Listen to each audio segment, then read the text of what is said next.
Upcoming ఎపిసోడ్లో రామలక్ష్మికి ఎక్కులు వస్తాయి. ఇక దాంతో శౌర్య వాటర్ కోసం వెళ్తాడు. అప్పుడే ఒక పిల్లోడు పానకం తీసుకొని రావడం చూసిన శౌర్య వెళ్ళి, రే తమ్ముడు ఆ పానకం ఇటు ఇవ్వరా అని చెప్పనేసరికి, నేను ఇవ్వను అని చెప్పి ఆ పిల్లోడు అంటూ ఉంటే, ఒక్కొక్కకి ఎక్కులు వస్తున్నాయి ఇవ్వరా అని చెప్పి శౌర్య అనడంతో సరే తీసుకుని అని చెప్పి ఆ పిల్లోడు ఆ పానకం శౌర్యకి ఇస్తాడు. ఇక అక్కడే ఉండి ప్రశాంత్ వాళ్ళు కూడా ఇదంతా కూడా చూస్తూ ఉంటాడు. వీడు మన ప్లాన్ అంతా కూడా నాశనం చేసేలా ఉన్నారని చెప్పి వాళ్ళు అనుకుంటారు. సరే జరిగేది చూద్దాం, ఏం జరుగుతుందో చూద్దాం అని చెప్పి వాళ్ళు అనుకుంటారు. ఇక నెక్స్ట్ శౌర్య పానకం తీసుకుని వెళ్ళి రామలక్ష్మికి ఇస్తే, ఏంటి ఇది తీసుకొచ్చావు అని చెప్పి రామలక్ష్మి అడిగేసరికి, పానకం రామా తీసుకో అని చెప్పి అనేసరికి, లేదు నేను వాటర్ తాగుతా అని చెప్పి రామలక్ష్మి అంటూ ఉంటే, ఎక్కులతో చచ్చిపోయేలా ఉన్నావు, ఇప్పటికిప్పుడు వాటర్ ఎక్కడ దొరికితే పానకం తాగురామా అని చెప్పి బ్రతిమలాడడంతో సరే అని చెప్పి రామలక్ష్మి ఆ పానకం తాగేస్తుంది. ఇక రామలక్ష్మి, ఒక్కసారి నేను చెప్పేది విను అని చెప్పి శౌర్య అంటూ ఉంటే, ఏం చెప్తారు సార్, అసలు నేను మీతో మాట్లాడే ఇష్టం లేదు అని చెప్పడానికి ఎక్కడికి వచ్చాను, నన్ను కానీ మీతో మా నాన్న వాళ్ళు ఎవరైనా చూస్తే చంపేస్తారు సార్, దయచేసి ఇక్కడి నుంచి వెళ్ళిపోండి సార్ అని చెప్పి రామలక్ష్మి టెన్షన్ పడుతూ ఉంటే, లేదు రామ నేను చెప్పేది విను అని చెప్పి శౌర్య మొండికేస్తూ ఉంటాడు. ఇదంతా ప్రశాంత్ వాళ్ళు చాటుగా ఉండి చూస్తూ ఉంటారు. ఇక అప్పుడే రామలక్ష్మిని వెతుకుతూ శివరాం అటుగా రావడం చూస్తుంది రామ. వెంటనే శౌర్యతో, మా బాబాయ్ ప్లీజ్ సార్ ఎక్కడి నుంచి వెళ్ళిపోయింది సార్, మనల్ని చూస్తే బాగోదు అని రామలక్ష్మి అండంతో శౌర్య అక్కడి నుంచి వెళ్ళిపోతాడు. ఇక అప్పుడే అక్కడికి శివరాం వస్తాడు. రామలక్ష్మిని చూసి, అమ్మ రామలక్ష్మి నీ కోసం గుడి అంతా వెతుకుతున్నాను, ఎక్కడున్నావు అని చెప్పి అడిగేసరికి, ఇటుకే ఎందుకు వచ్చాను అడిగేసరికి, పానకం కోసం వచ్చాను బాబాయ్ అని చెప్పి రామలక్ష్మి అంటుంది.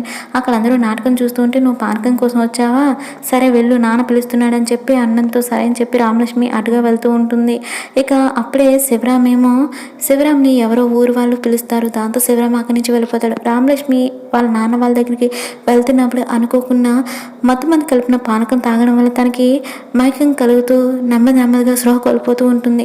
ఇదంతా చాటుగా ఉండి ప్రశాంత్ వాళ్ళు చూస్తూ ఉంటే, రామలక్ష్మి ఒక పక్క స్పృహ కోల్పోతూ ఉంటే, అటు ఏమో జానకి సీతాదేవి అడిగిన బంగారు జింక కోసం వెళ్ళిన రాముడేమో, సీత ఓ లక్ష్మణ అని చెప్పి అరుస్తూ ఉంటాడు. దాంతో ఇక సీత ఏమో లక్ష్మణుడితో, మీ అన్నగారికి ఏదో ప్రమాదం వాటిల్లినట్టుంది, నువ్వు వెళ్ళి కాపాడు లక్ష్మణ అని చెప్పనేసరికి, లేదు దేవి ఇదేదో మాయలా అనిపిస్తుంది, మా అన్న జగదేక వీరుడు, అలాంటి వాడికి ఎటువంటి ప్రమాదం కూడా రాదు, మీరు భయపడకండి అని చెప్పి లక్ష్మణుడు అనేసరికి, ఇది నా ఆజ్ఞ లక్ష్మణ వెళ్ళి మీ అన్నని కాపాడు అని చెప్పి సీతాదేవి అనడంతో, సరే అమ్మ మీ ఆజ్ఞ మేరకు వెళ్తున్నాను, అయితే ఈ రేఖని మాత్రం దాటి వెళ్ళకండి, ఇది నా ఆజ్ఞ అని చెప్పి లక్ష్మణ రేఖని గీసేసి లక్ష్మణుడు రాముని కాపాడడానికి వెళ్తాడు. ఇక అలా లక్ష్మణుడు వెళ్ళగానే, భవతి భిక్షాందేహి అంటూ ఒక సాధువు అక్కడికి వస్తారు. ఇక సీతాదేవి ఏమో పలములు తీసుకొని, స్వామి ఈ పలములు స్వీకరించండి అని చెప్పి అంటుంది. అక్కడ ఉన్న లక్ష్మణ్ రేఖ చూసిన రాముడి ఏమో, ఈ లక్ష్మణ్ రేఖ నేను దాటి లోపలికి ఎందుకు వెళ్తాను, ఆ పడితే ఇటువైపు వచ్చేలా చేస్తా అని చెప్పి రావణాసుడు మనసు అనుకుంటాడు. ఇక సీతాదేవిని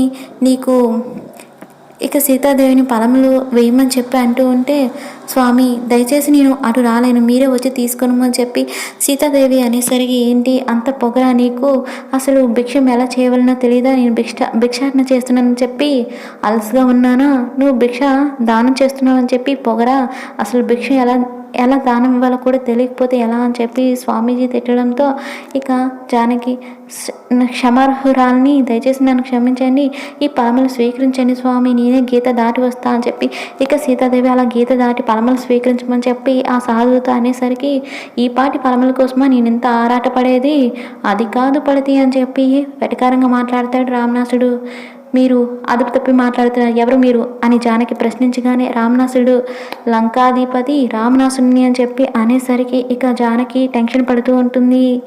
అయినా మీరు పతిలేని సమయంలో వచ్చారంటేనే పరాక్రమం ఏంటో అర్థమవుతుంది, నా భర్త ఉన్నప్పుడు వస్తే బాగుంటుందని చెప్పి సీతాదేవి అనడంతో, అక్కడ ఒక జంతువుని చంపలేక ఓ లక్ష్మణ ఓ సీత అంటూ అరుస్తున్నాడు, అతను పరాక్రముడా అని చెప్పి అంటూ ఉంటాడు రామనాసుడు. ఇక జానకి అక్కడి నుంచి వెనక్కి తిరిగి వెళ్ళిపోతూ ఉంటే, రామనాసుడు తన మాయతో జానకిని బంధించి అక్కడి నుంచి తీసుకొని లంకాపురానికి వెళ్ళిపోతూ ఉంటాడు. ఇక నెక్స్ట్ సీన్లో అటు రామలక్ష్మి ఏమో కళ్ళు తిరిగి పడిపోతుంది. ఇక జానకిని రామనాసుడు ఎత్తుకొని వెళ్ళిపోతూ ఉంటాడు.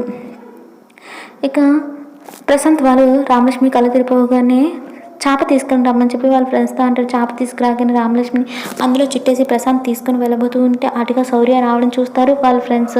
శౌర్య వస్తున్నాడు, నువ్వేదో విధంగా మేనేజ్ చేయి, మేము దాక్కుంటాం అని చెప్పి ప్రభాస్ వాళ్ళు సైడ్కి వెళ్ళి దాక్కుంటే ఇక శౌర్య చేప ఎత్తుకుని వెళ్తున్న ప్రశాంత్ని చూసి ఇదేంట్రా అని చెప్పి అడుగుతూ ఉంటే అక్కడ భోజనాలు పెడుతున్నారు, జనాలందరూ కూడా వెయిట్ చేస్తున్న భోజనాల కోసం, నేను వెళ్ళి చేప ఇవ్వాలని చెప్పి ప్రశాంత్ అన్నంతో సరే అని చెప్పి పంపిస్తాడు. అదిగా ఒక పంతులు రావడంతో ఎక్కడెక్కడైనా భోజనాలు పెడుతున్నారని చెప్పి శౌర్య అడగడంతో లేదే అని చెప్పి అంటాడు. దాంతో ప్రశాంత్ వాళ్ళు ఎందుకు అబద్ధం చెప్పారా అని చెప్పి ఆలోచిస్తూ ఉంటే ఈ లోపు రఘురామ్ శివరాం రామలక్ష్మి గురించి మాట్లాడుకుని రామలక్ష్మి కనిపించట్లేదు అన్న మాట విన్న శౌర్య రామలక్ష్మి కనిపించట్లేదా అంటే ప్రశాంత్ రామలక్ష్మి తీసుకొని వెళ్ళిపోతున్నాడా అని ఒక్క నిమిషం ఆలోచిస్తాడు. ఇక వెంటనే శౌర్య ఈ ప్రశాంత్ వాళ్ళు రామలక్ష్మి ఎటుగా తీసుకెళ్తున్నారని చెప్పి బైక్ మీద ఫాలో అవ్వడం స్టార్ట్ చేస్తాడు. ఇక నెక్స్ట్ సీన్లో రాముడు సీతాదేవిని తీసుకురావడానికి లంకకు వెళ్తాడు. అక్కడ రావణాసుడి దగ్గర యుద్ధం జరుగుతుంది. ఆ యుద్ధంలో రావణాసుడు చనిపోతాడు.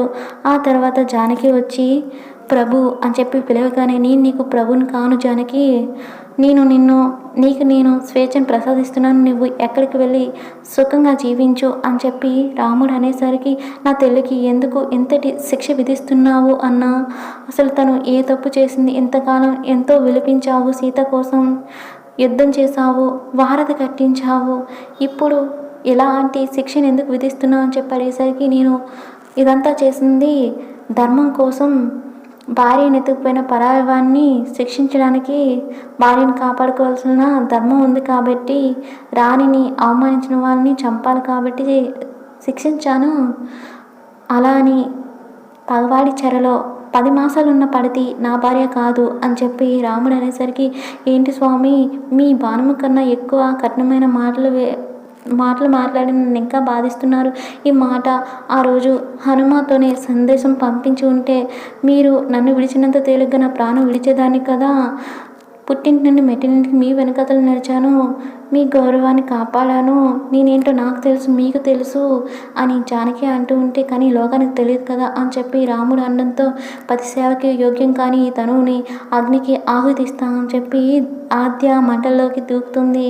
ఇక అలా మంటల్లో ఆద్య ఉండగా అప్పుడు చారు ఏమో పద్మతో అత్తయ్య మీరు వెళ్ళి మెయిన్ ఆఫ్ చేయండి అని చెప్పి అంటుంది. ఎందుకే అందరూ నాటకం చూస్తుంది మెయిన్ ఆఫ్ చేయమంటున్నావు అని పద్మ అన్నంతో ఏదో ఒకటి చేస్తాను మీరు ముందు వెళ్ళి మెయిన్ ఆఫ్ చేయండి అని చెప్పి చారు అన్నంతో కొరువు తీసుకుని వచ్చి తలకొక్కడం అంటే ఇదేనేమో అని చెప్పి ఇక చారు చెప్పిన మాట ప్రకారం వెళ్ళి మెయిన్ ఆఫ్ చేస్తుంది.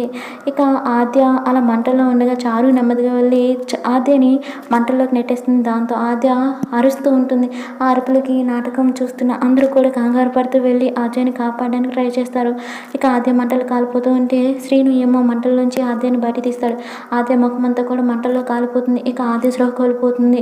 ఆద్యని రఘురామ్ ఏమో తీసుకుని వెళ్ళమని హాస్పిటల్లో చూపించమని చెప్పి అంటాడు. రామలక్ష్మి కనిపించట్లేదు, మేము వెతుక్కొని తీసుకుని వస్తామని చెప్పి రఘురామ్ అంటారు. ఇక ఆ తర్వాత రామలక్ష్మి ఏమో ప్రశాంత్ వాళ్ళను కారులో తీసుకొని వెళ్ళిపోతూ ఉంటారు. శౌర్య వాళ్ళని ఫాలో అవుతూ ఉంటాడు.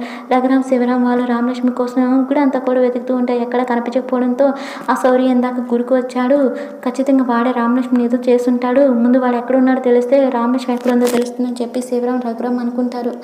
మరి దీనివల్ల మళ్ళీ శౌర్యని చెడు కాబోతున్నాడా రామలక్ష్మి దృష్టిలో అన్నది అప్కమింగ్ ఎపిసోడ్లో చూద్దాం.